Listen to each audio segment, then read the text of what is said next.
then 10 judges voted for their top candidate with the highest potential for growth. And Brendan, you were the winner. I just want to elevate the barrier to get views on YouTube. We interviewed the fastest growing YouTuber before he blew up. First frame of the Airless Bike video is literally where I got the thumbnail image from. So you just won $10,000. How does it feel? How did you find out? Walk us through the moment. Okay, so I basically woke up to a notification on my phone that says Richard mentioned you in a post, and I like actually screamed from because I was like waiting like just day after day, like just checking Twitter sporadically, and I'm like, one of these days like I'll figure out who wins. And I woke up and I like screamed, and like I woke up my brother, and he got so mad. But oh my gosh, it was crazy. It was crazy. Like I almost didn't even enter into the competition because I was like, I'm not gonna win. So like I just like submitted my channel just because I'm like, oh, I could win, and then I won. So I don't know. It feels crazy. To also like the 10K is so nice, but also like seeing all the judges like vote for me, you know, and like getting the most points just means so much. And it just kind of, I don't know. It kind of just, it shows me I'm doing like what I'm supposed to do almost, you know, like I'm on the right track, I guess. You know? Yeah, definitely. I mean, basically all these guys are thinking you're going to hit 1 million subs at some point and even higher. So yeah, I don't know. I'm kind of speechless about it still. I'm like, how did I win? Because I know so many people actually submitted their channels, so to be like selected as number one just feels so good. Because I'm such like a competitive person that like the 10K is like so nice, but like I won, you know, I got first place, so it feels like so good. Especially because I put like my heart and soul into my channel, and I've been doing it for years now, so it feels really good to like have won. I don't know. No, that's fun to hear. That's why we did it basically. And to give context to the viewers, basically our brand, oneof10.com, did a contest searching for a YouTuber that is smaller to help push forward with $10,000. And how we went through it, basically went through a selection process with the 1of10 team, with Vexian here. And then 10 judges voted for their top candidate with the highest potential for growth. And Brendan, you were the winner. So yeah, it'll be cool to see your growth.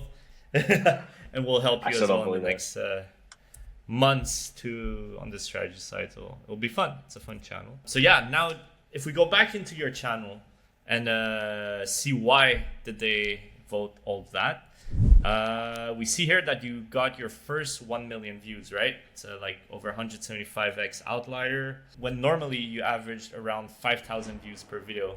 So what do you think led to the mega growth? Actually, I was not averaging 5,000 views a video. I was getting like 900 maybe. I was getting way less. Like the video I posted before the Airless Bike video was like a crazy 1 out of 10, and it had like 2,000 views.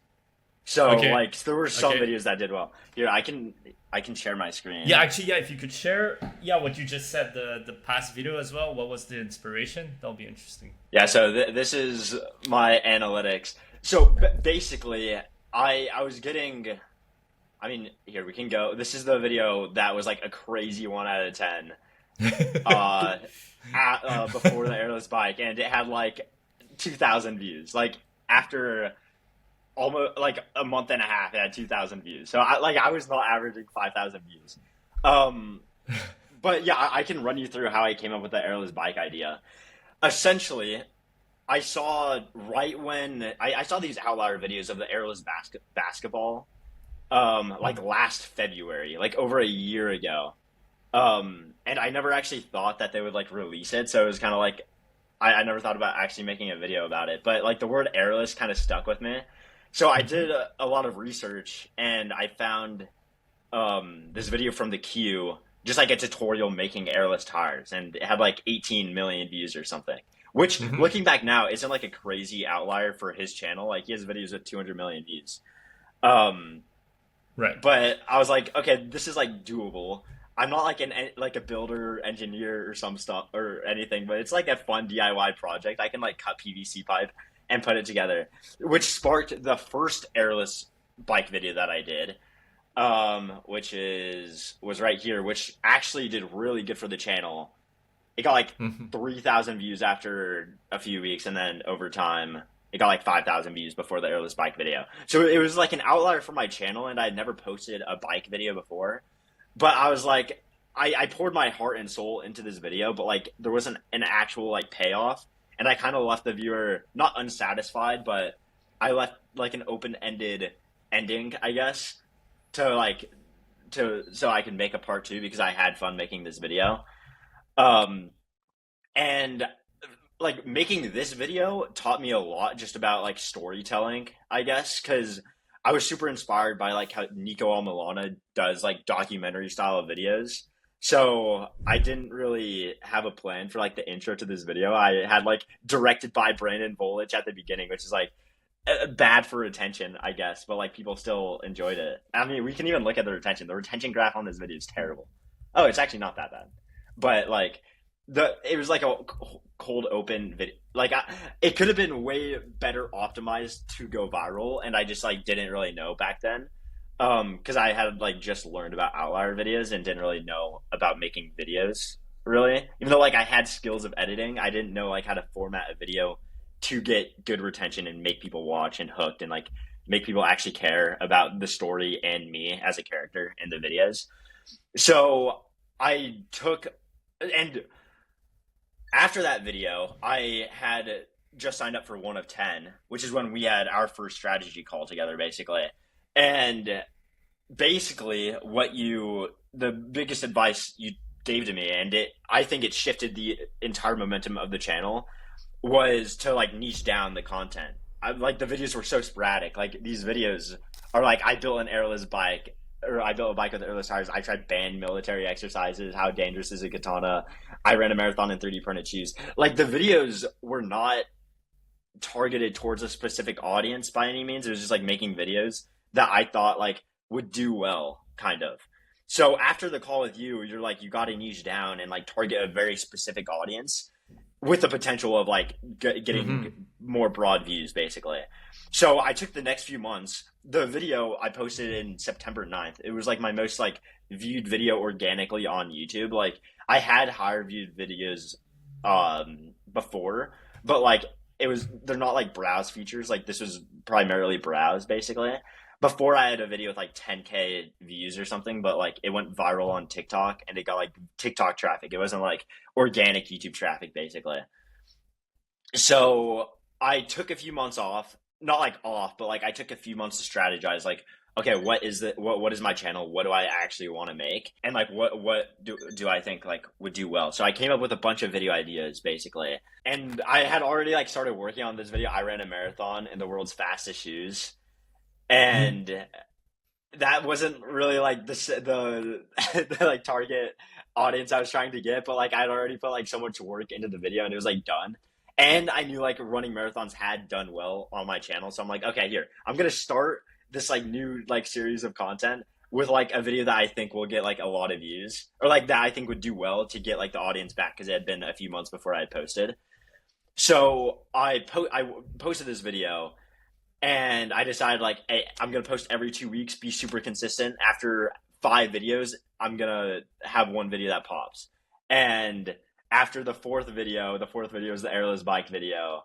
And that one was the one that popped, because I was kind of training the algorithm to find the right audience. Like, even though the videos weren't getting very many views, like these videos were performing really badly. Like, the skateboard video, for example, had like 100 views after the first, like it had like 200 views in 2 days. Like it was a very underperforming video, but I knew it was good content, and I knew that it was like, I just needed to give it time to like pivot away from like the more like sports based videos, I guess you could say. And the video that like the Apple Vision Pro video, this video tanked. This video like literally had 200 views in like 3, like it did not do well at all either. So like these videos were not doing well, even though I had like success with the airless bike video. And then the video that like actually did well was the 3D printed houses. And I got this comment from Tyler Spears, who does Tyler Talks on YouTube. He talks about YouTube. He's like, the channel is going to go viral soon. Like, mark my words, basically. And Nice. that was when I was filming the Airless Bike video. So I was like, oh, this video like is starting to pick up. This video might be it. And like I was filming the Airless Bike video while that video was like starting to get pushed. So I like tried really hard on the Airless Bike video. And then the Airless Bike video like really hit, and it's still doing well. Like it's still getting like a few hundred views an hour. But the thing about the Airless Bike video, which is interesting, is I don't think it would have done as well if the Airless Basketball hadn't been posted like in February. Like I posted this video early April. I don't think it would have done as good if the Airless Basketball didn't actually come out when it did, because people didn't know what like airless meant. Like airless wasn't a thing. But I think this video kind of piggybacked on the Airless Basketball, which is why people thought it was like interesting. It's like, oh, I saw the Airless Basketball. I think this could be kind of cool. So I think that's one of the reasons why it did well. This video actually has the most legendary title change of all time. Like this video had, like it did really good. It had like 3,000 views in 3 days.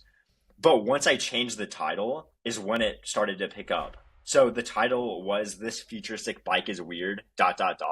Then I changed it to "I Built an Airless Bike," and it immediately started, like the real time went from like 5 views an hour to like 40, basically.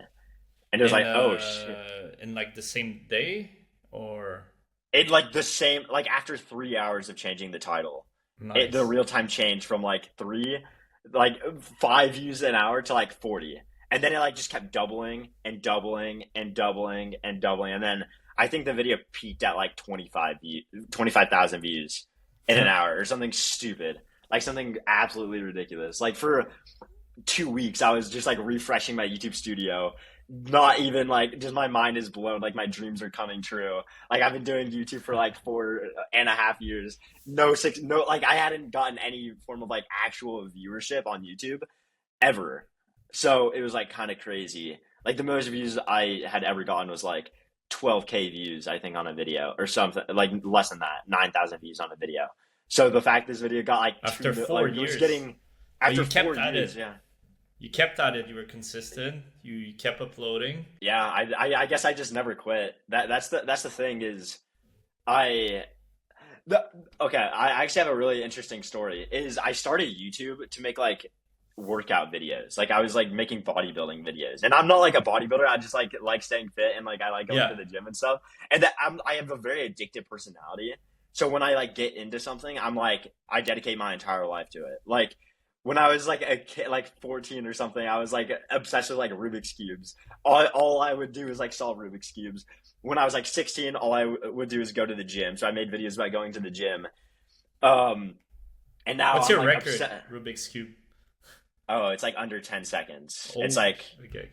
yeah. It was one summer. All I did for like 10 hours a day was like just listen to like random music and just like solve the Rubik's cube. Yeah. Mine's 29 seconds. It's not. Oh yeah, I have crazy. I have you Yeah.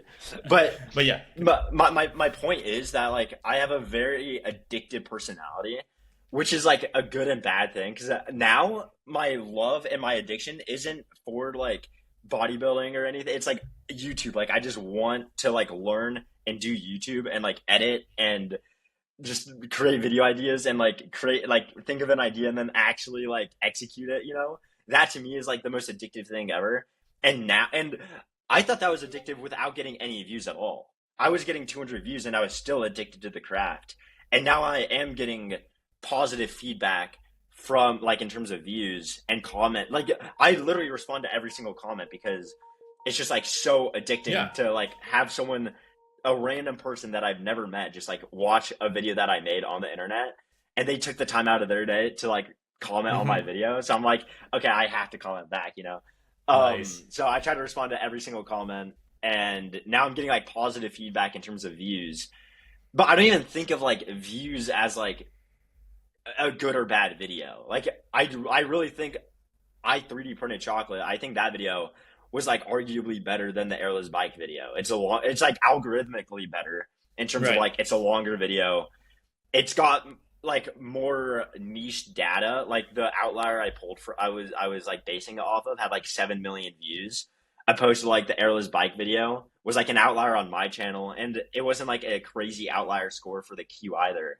But Wait, I what guess was it the was like a video for trendy. 7 million views outlier? Yeah, it was. I forget who made it, but someone made a video. 3D printer makes the perfect chocolate layer. Had like 7.7 million views or something Got it. on like a relatively small channel. So I was like, okay, this could do well for me because it did well on the smaller channel. Um, and it's doing great. It's 129,000 views is 120x what I would Amazing. normally get. So like, and the views are getting more consistent too. Like I just posted an invisible bike video, and in the first like 10 minutes, it had like 100 views, and it would take like 2 days to get that normally. So I'm like, okay, like the viewers are coming back and like watching the videos, and I'm like just trying to build an audience, not just an audience, but like an actual like community and fan base that like at like every video I post, like I don't even care what the concept is. I'm just clicking for like Brandon's personality and like Yeah, Brandon's exactly. storytelling basically is Because kind of my you had a, let's say, a one-off at 2 million views, so it could have been like the next videos just hitting a few thousand views or even back to hundreds of views. But I think what made sense is your type of content kept the same audience coming back. Basically, it made sense for these audiences to come back. 100%, 100%. Video. What's that? I mean, we can go into the analytics. I literally show you the returning viewers is actually not that. I mean, my video got 2.1 million views. The video before this, the Airless Bike video, got 2.1 million views. The number of returning viewers on this video is 35,000, which like is a relatively like bad Right. ratio. But it also tells me like if I just make a good enough video, it will find the right audience eventually. Because like 106,000 unique viewers who didn't see the Airless Bike video watched the chocolate video, even though like it underperformed relative to the Airless Bike video. Like it still got 100,000 new eyeballs on the channel. You know. Right. Yeah. So it's like every video right now is just a huge learning moment for me.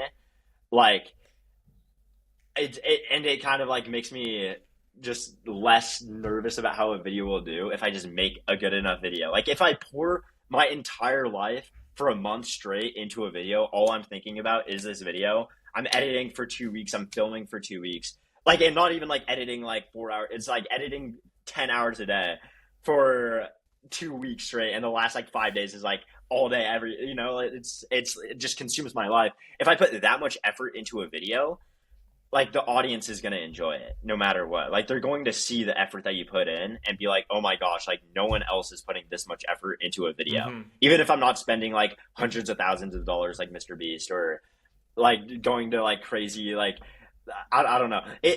Like if you just focus on what your competitive advantage is, and mine is like dedication, I think like and discipline, like I learned, like I'm so glad I started my channel with like workout content because it taught me how to like go to the gym like consistently, and it get made your me, reps in. Yeah, it made me a very determined and disciplined person because I'm like, oh, I see this goal of like 100,000 views or 1 million views or like just a goal of making a good video, and like I consistently just work to do it to get there, you know. And you can say the same thing about the gym, and that's why I think I was so consistent and never gave up, because even if you don't see progress in the gym, like I got addicted to it, you know, like after, because like going to the gym, it's a very, it's a law of diminishing returns, the law of diminishing returns going to the gym. Like you make the most amount of progress at the start and then it just like hovers, slows down basically. But for YouTube, it was different. YouTube, it took 4 years to see any form of results, but I was like training my skills of like video editing, coming up with ideas, and actually like asking myself, what type of videos do I want to make? Like, what are the 3 pillars to a YouTube channel, to my YouTube channel, that makes me different, you know? And I think I'm still like trying to come up with that, but like I've had a few really smart creators and friends like just tell me that like their pillars are like emotion and, like, for example, Ryan Trahan is like, the world is a better place than you think. Like, that's his brand, right? I think I'm still coming up with what my brand is. I think just having a consistent a consistent like theme throughout all of your videos is super important to have viewers come back and get the returning viewers, you know, because if every video is like totally different, like a new movie every single week, like you're not going to get the same returning viewers, you know. That's why Ryan's killing it right now, because every 2 weeks he's posting a banger that has done well on his channel and the audience expects it to be a good video, you know. I don't even know what the question was, but I kind of just rambled off. Yeah, you went. So like, man, I'd love to like chime in. I had like a few things to ask you like 20 minutes ago at this rate. You just kept going, so I was like, you know, I'm just gonna let him keep going. That's a real YouTuber. I love that. So yeah, there's a lot of great, like, just really good stuff there. So you talked about like all these uploads are learnings, right? Yeah. How did you go from a few hundreds to that 2 million? What do you think was the main learning there that led you to explode? I got this. I get really inspired from like really high effort videos, like just people like videos that just like, why did you spend this much time on a single YouTube video type videos? Like my favorite video within the last like probably 3 years is the Mac Hopkins video, the surviving 100 hours controlled by AI. Mm-hmm. Oh my gosh, that he posted one video and then fell off the face of the planet basically. But that video was the most high effort video I think I've seen on YouTube for a long time. And so what made the Airless Bike video different is at the beginning of this interview, I laid out my strategy for this year of like posting every 2 weeks, consistent bangers almost, and like just making videos that are targeted towards the same audience. But what I failed to realize is if you post every 2 weeks, you can't put all your effort into a video and have it be like that good. So I kind of like broke my strategy, and I mean, you can see here, like I took like 2 months to make the Airless Bike video almost. But the Airless Bike video was that much better of a video because I put that much effort into it. And that kind of just taught me, like, I just need to, like, give my entire being into each and every one of my videos. Because a lot, Mr. Beast says this all the time, a large part of your returning viewers and, like, click-through rate is how well their experience was with your last video. And that's the most the most underrated performance metric is, like, how like the viewer satisfaction with your last video. And I think I found a way to actually, like, even if I like clickbait the viewer and like don't actually build like an invisible bike, for example, with my last video, like I failed. It was a fail of a build, but the viewer satisfaction on that video is going to be really high because I made them connected to the story of like me and like why I'm like trying to build this invisible bike, you know? Mm-hmm. And the viewer satisfaction is going to be really high on that video. Like I'm making another video. I built an invisible bike again at the end of the year, and I think it's gonna bang also because I'm like hooking the viewers video by video. I think a large thing that creators don't think about is like, what is this, like your story video to video, but also like what is the like story throughout like 5 videos? Like how as a person, how as a character on like an actual human being on YouTube am I changing from like the 3D printed houses video to the invisible bike video, if that makes sense? Like what character transformation and what character traits do I have that I didn't have in 3D printed houses video that I have in the invisible bike video, you know? Like that's a really interesting concept to me, because you see all the time, like in traditional movies like Star Wars, for example, you see character transformation throughout multiple movies. So I'm trying to kind of apply that to YouTube. I'm like, how do I want my character to change and grow from the dumb task I'm trying to do? You know, like the more I think about my channel, the more I think of it as like I'm just like an average guy doing a stupidly dumb thing and trying to succeed at it. Like that's kind of like my branding on YouTube is like just dumb average guy trying to do a stupidly hard thing that like no one should ever try to do.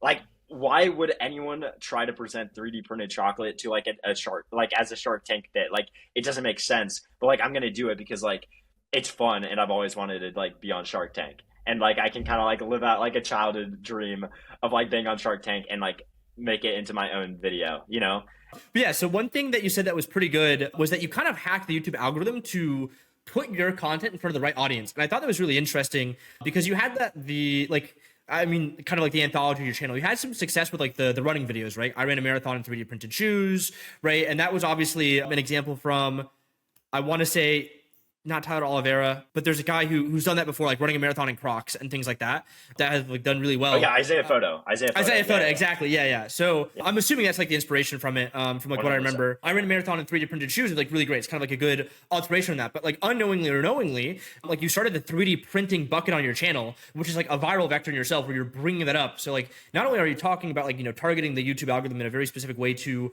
reach a like specific audience over time with like the Airless Bike, but you're also doing that like even like subconsciously with like some of the topics that you've done. So now you've done like, you know, multiple 3D printed things like a skateboard, a house, chocolate, and now you've also done multiple bike things like airless tire, airless bike, and invisible bike. And my assumption is you could actually even transform that like airless, or you could probably even take airless and do its own thing with like I built an airless car or invisible and kind of like run with that. So I just want to know a little bit more like how you went about doing that and what made you decide to do that decision, because it's something that I find with clients, like niching down and targeting the correct audience is like arguably the best thing you can do if you're a smaller YouTuber. Like 100%, I feel. 100%. That's a great question. And I'm so glad you asked that, because the reason why I was doing running videos, or like I ran a marathon, and like I ran a marathon bucket was a bucket that I would just like pull from nonstop, because like it would usually do like 1,000 views on the channel. It would like usually do like kind of good on the channel. And the reason why I would do it is because it's like a completely free video. Like I don't have to pay a single dime in like production costs at all. And all I have to do is like just do a physically demanding thing and like try to like do have some form of like transformation at the end of the video almost, right? And I think the 3D printing, I ran a marathon in 3D printed shoes was a really, I think it was a vital video for my YouTube career, because that video got like 2,000 views in like a day, and then it died. It got 2,000 views in a day and then never got a single view after that. Like now it picked up after a little bit after the Airless Bike video. But that video kind of showed me that like the way I actually came up with that idea was I was just like scrolling on I don't think 1 of 10 was open yet, but I was just like scrolling on incognito mode, and I saw this like International Space Station video, and I'm like, that's an interesting concept, like just sciencey, like technology videos almost. And so I looked up like 3D printing, and 3D printing, the thing about 3D printing and why I started doing 3D printing was because I saw how well like building videos were doing, and like making like Jake Carlini is a great example of like I built blank and it gets 1 million views, and he just like does that bucket over and over and makes each video like really good, but like his audience knows he's a building channel basically.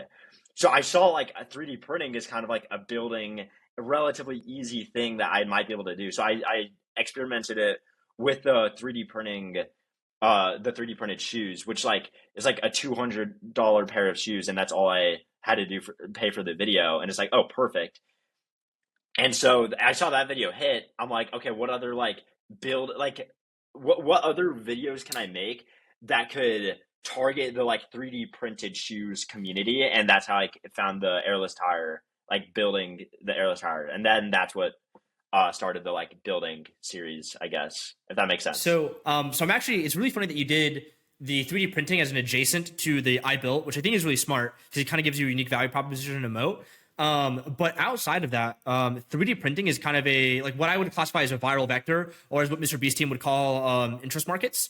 And it's one thing that I'm really strong in. So I've actually pitched, or I'm going to eventually after this call, maybe Rich will let me. But one of the things you were talking about, you know, how I ideate for Mike Shake earlier, because I pitched the invisible katana, which is where you got the invisible bike. So it's everything is kind of coming full circle. But I'm actually really strongly convicted is I 3D printed deadly weapons, or how deadly are 3D printed weapons. Like something to that extent, I think would be like really smart. Now, if he wants to do that is an interesting question, because the stuff he's working on now is like way more complicated than just like, oh, I'm gonna go 3D printing like a Morningstar. That being said, is I actually don't think it would be out of the realm of possibility for you to do something and then try to set it up with like a mic shaped collab in mind, like where you see like people try to get into like Mr. Beast videos, like going to like his former island, etc., or people try to get into Airac videos, etc., by like doing it like a kind of like, you know, smaller YouTubers. So if you did 3D printed deadly weapons and tested them, like you could do something there with like a mic shaped collab and like try to set it up for a mic shaped collab. And I think that could be like really interesting. Yeah, no, I always thought that was interesting because I pitched 3D printed stuff to Mike Shake before, but I don't think it made it like the way we do it is like we have like an internal like screening. So like we'd come up with the ideas and then like as a team we'd like go through them and like sometimes they just get like put to the side or put to the bin. We can like, revisit them later. But 3D printing is something that's like consistently like almost made it over the line but hasn't. Because we only like try to present the best of the best ideas. Like the How Deadly is a Slingshot, like the weapons one, like the Invisible Katana, like the next video he's doing. So yeah, I mean, it is kind of funny that you brought that up because it is really good. Like it's really smart. It was like a really intelligent pivot. I have like an actual reason why I picked 3D printing specifically because I saw like I built it really well. And I knew I was like really small as a creator. Like I was getting probably 2,000 impressions per video because I was trying to make a whole bunch of different types of videos that were targeting different audiences and stuff. So, but like the reason why I didn't start with like I built, I guess I did start with I built, but like 3D printing is a way smaller niche than like building. And I knew I would be able to probably target that niche better than like just doing like an I built blank for big creator. Like I built like an Iron Man suit for like whoever on then like trying to social hack. I'm like, okay, I can actually like narrow down on this audience probably a bit easier. And then I can broaden out almost with the idea being good enough, if that makes sense. That's why I did the 3D printing. Do I know anything about 3D printing? No, but like I thought it would like do well and it's kind of interesting. So I started making videos on it because I wanted it narrowed down on the audience basically.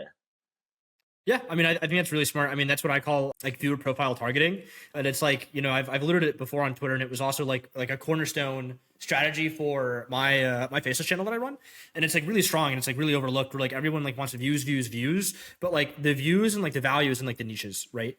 So it's one of those things that I think like a lot of people, I'm not gonna say like necessarily forget per se, but it's one of those things where you can go a lot farther if like you understand the game. And like you were talking like how you like, you know, took like 3 months to like grind, figure out ideas and like make like a kind of a targeted plan earlier.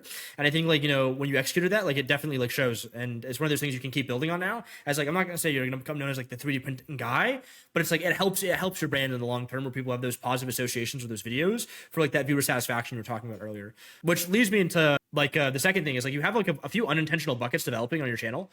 Like obviously you niche down with like and we talked about like the 3D printing like marathon shoes, but some of the things in the past have done well. Like for example, the CIA stuff has like done well for you. Maybe that's something you can visit in the future. But outside of that, like obviously you've got like the 3D printing stuff as a whole, not just like I 3D printed X, but I tested 3D printed things also has done well with that 3D printed adjacency. And then also you have the bike stuff. And like I wonder like if there goes something from there where it's like, you know, I built an airless bike, maybe I built an airless car, or maybe I built an invisible car, right? Where you can now like you have these like viral vectors or attention markets, if you will, that you can focus on and expand upon and try new things and build out new buckets, which I think is great. I don't know if that was like necessarily an intentional thing like the niching down was. If it was, it's genius. It's probably one of the smartest things I've ever seen a YouTuber under 1 million subscribers do.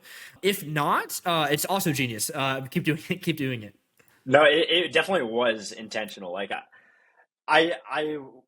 I've seen a lot of bigger creators who I'm just like friends with have just buckets that they like hit every 4 weeks they come out with an episode of like a different bucket that works.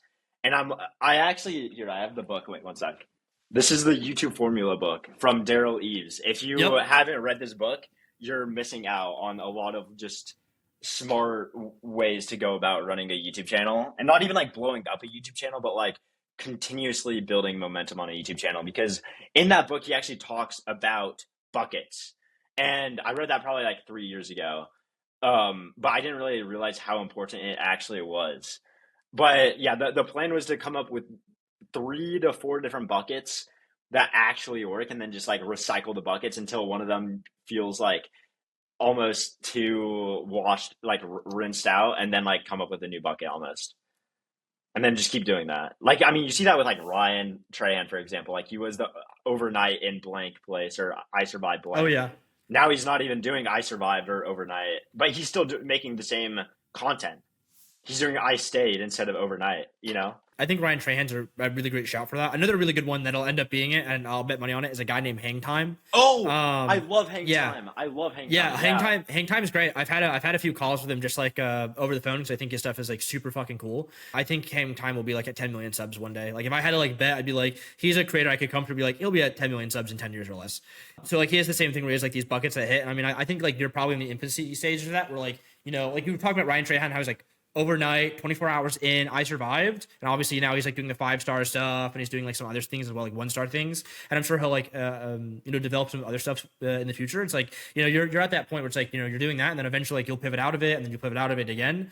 So I think like you're on track there. And I think like having those like buckets where you can like keep building upon is like really smart. And then also you can like adapt some of those things as well, where it's like maybe like, you know, you don't do the building or like the 3D printing anymore, but maybe like you can do like things with bikes or invisible stuff, which I think could be kind of interesting, which then leads me into my third question. The Airless basketball adapted to the tire, I thought was really good, and I thought it was really smart. And I think you said something that was pretty poignant, which was you don't think it would have done as well as it could have done based on like if it wasn't posted earlier in the year, right? With like the Airless basketball from the NBA niche. But further than that is like, not only did you adapt the kind of like core content like Airless basketball to Airless tire, but you also tapped into it from like a visual standpoint, right? Where like it looks very visually similar. So people who have an association with that, which was like a really broad hitting topic, which hit people outside of the NBA niche, would also see this and be like, oh, this is like that thing I watched, right? So they have like a potential positive association there, and they can watch that. Or if they don't necessarily even have a positive association, any association at all lowers that barrier of entry for clicking that video, which I thought was, again, like that super smart. Not only did you take the idea, but you took the packaging, which was like a double whammy, which I think helped out that video tremendously. Yeah, that's something I've learned recently is starting with the Airless Bike video. I spent so much time on that thumbnail. The amount of iterations I went through to actually get it to the point where I posted it was like, I probably spent a week of my life, like 7 days of like just shooting thumbnail photos, because like I just needed the perfect photo basically. And then I made like a rough draft, and then my thumbnail, or my thumbnail guy at the time, he like just made it so supreme basically. But yeah, I did take a huge inspiration from the actual airlessness of the ball, because I mean that's like what made it interesting. Like, I'm making videos about interesting things. I need the interesting thing to be like super weird and like make you want to click. Like, does the bike actually look like that? You know? And then like immediately deliver with the autoplay on that video too. Like, the autoplay is literally the thumbnail. Like the image of the Airless Bike, like the Airless Bike did not look like that. Like, one thing while we bring that up that I'll bring up is autoplay is like really OP. Maybe one day I'll write like a document about it, but it is like one of the biggest things through click-through rate. And it's actually something that I talked to Mike Shake about, who's one of our clients. And like we did some testing with like some thumbnails where like we changed, I can't remember what it was, but we changed one of the thumbnails where it was like essentially just the exact opening shot, and the video started performing like much better because you have that immediate viewer satisfaction. And then there's like, it completely removes viewer remorse from the video. And it's like, honestly, like if you can somehow tie your thumbnail into the opening shot or the start of the video in some way, shape, or form, like you massively will reduce that, like the viewer sentiment that this is like not what I actually clicked on. You'll deliver on the promise like immediately. And then outside of that, it's just good practice. Like, it just like crushes for AVD, it crushes for viewer satisfaction, which is something you talked about before. And it's like, you know, hey, if anyone's watching this podcast, it's like one of the biggest takeaways that you should like really look at. Like, I mean, this podcast is probably the most valuable one so far. But yeah, I mean, autoplay from like hovering over thumbnails and preview is like incredibly OP. Yeah, that's why I tried to make like the first frame of the Airless Bike video is literally where I got the thumbnail image from.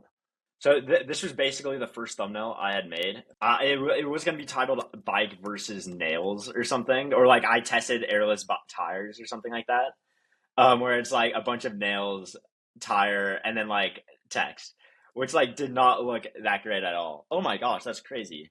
I mean, I low-key thought it was a banger at the time, and I was like, oh, this is perfect. I'm done with the thumbnail. I don't need to make any more thumbnails, which low-key, it doesn't even look that bad. But I'm like, you know what, I can do better. So I hit up my thumbnail guy. He was like actually like cracked out of his mind, and he made me this. which at the time kind of sucked. I was like, oh shit, this does not look good. Like the airless bike does not look like that. The nails do not look real. It does not look good. So then I was just like scrolling through one of 10.com and like the Ryan Trahan, one of like the Penny series thumbnails where he was like holding pizza. One of his like original Penny series videos, the 7-day one, before he did the 30-day one, he was like holding pizza and like riding a bike, upward angled shot. And I'm like, okay, well, I can kind of combine like just have a different angled shot of the airless tire like being showed in the like back bottom left, and then like my face to like add the branding. So which is that then when I made, which does not look good at all. But that was like a good concept for it. That was like the good it I was gonna post that video with this, and then I'm like, okay, it looks way too fake. I need something else. Basically, I'm gonna go take a real image, basically, which is when I made this one, which I was like, okay, that's better. It's still the colors don't really. Was that inspired? That perspective, was that inspired from another? The perspective was video? inspired from the Ryan Trahan video. It's inspired by this video right here. You see, I just angled it a little bit lower, I guess. Oh, okay, yeah. So Nice. I combined this with the airless tires because after looking on one of 10 and just like typing in bikes and seeing the most viral bike videos, the thing that makes a bike viral is just like interesting wheels for some reason. Like an interesting frame is like, okay, it's like the wheels, like square wheels, no wheels. Yeah, I could actually maybe explain why. So one of my clients like kind of coined this term a while ago, which is called reality bending, where it is just believable enough, but like it's interesting enough that it gets you to click, right? So you call it like a curiosity gap, but like functionally, you're bending reality to create that curiosity gap, which is why the triangle wheels, the like hollow wheels like you have, like are why it's interesting. It works for everything, right? So if you can make it like just believable enough, but like it's just kind of out of the norm where you're like, what? The best example I can give is like you maybe call it like an uncanny valley of like realism, where it's like it's believable enough, but you're like, wait, what the hell? So you have to click. 100%. Yeah, that's kind of what I was playing on, was just like the exaggerated realism of the airless tire, if that makes sense. And then I sent, so basically I sent this photo to my thumbnail guy, and he's like, you know what, I can do a way better one. So he like just remade this basically. Yeah, then he sent me that one, and then I like just played around with it in Photoshop and like changed like no air and stuff.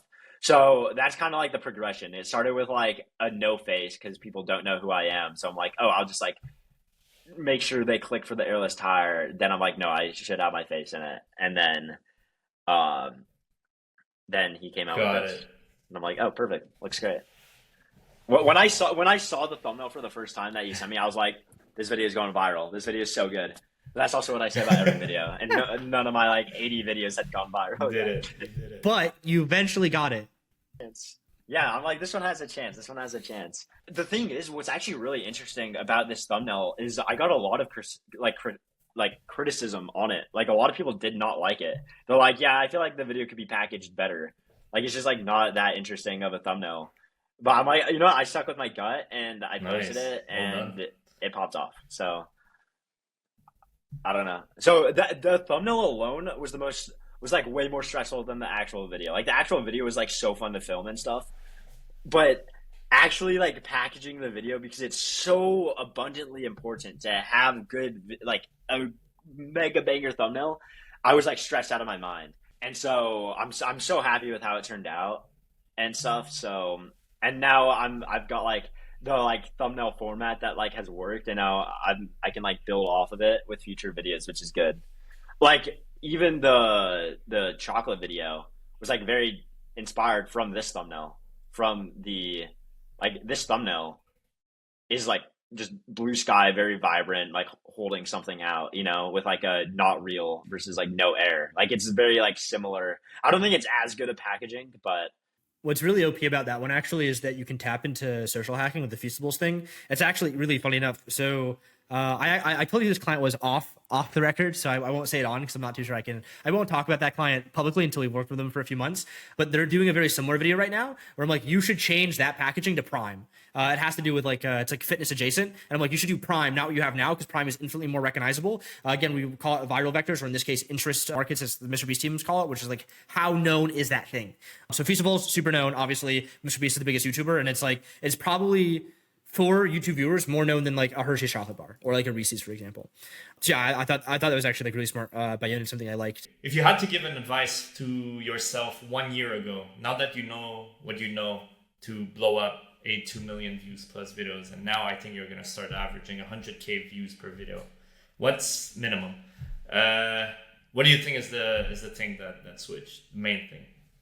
Bro, idea, man. Idea is the most important metric on you. Like, just having it's very difficult to gauge interest with an audience if you don't already have an audience, which is why you need to experiment.